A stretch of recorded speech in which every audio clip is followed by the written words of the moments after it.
Bring బాబు back voluntary organisation ఆధ్వర్యంలో గుంటూరులో rally నిర్వహించారు. ఈ ర్యాలీలో విద్యార్థులు, ఉద్యోగులు పెద్ద సంఖ్యలో పాల్గొన్నారు. జాబు కావాలంటే బాబు రావాల్సిందేనంటూ నినదించారు. భవిష్యత్ తరాలు బాగుపడాలంటే చంద్రబాబు అధికారంలోకి రావాలని ఎమ్మెల్యే ఎరపతినేని శ్రీనివాసరావు అన్నారు. నగరంలోని గుజ్జనగుండ్ల నుంచి పొట్టి శ్రీరాములు విగ్రహం వరకు ఈ ర్యాలీ సాగింది.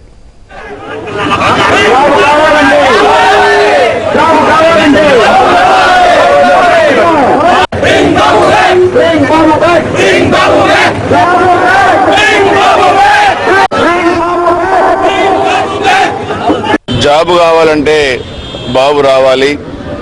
ఈ సీమాంధ్ర స్వర్ణాంధ్రప్రదేశ్ కావాలంటే చంద్రబాబు నాయుడు గారు రావాలి. మన భవిష్యత్తు కోసం, మన పిల్లల భవిష్యత్తు కోసం, రాబోయే తరాల భవిష్యత్తు కోసం ఈ సీమాంధ్ర అభివృద్ధి చెందడం ఒక చంద్రబాబు నాయుడు గారితోనే సాధ్యమైందనేది ఈ కార్యక్రమం ముఖ్య ఉద్దేశం.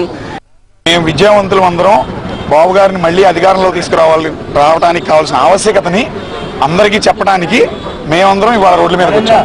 ఎందుకు అంటే ఆయన పరిపాలనలో ఆయన చేసిన అడ్మినిస్ట్రేషన్స్ కానివ్వండి, ఏదైనా సరే ఎంతో ఉపయోగపడ్డాయి. ఒక అన్ఎంప్లాయిడ్ యూత్కి ఆయన ఒక ఇన్స్పిరేషన్.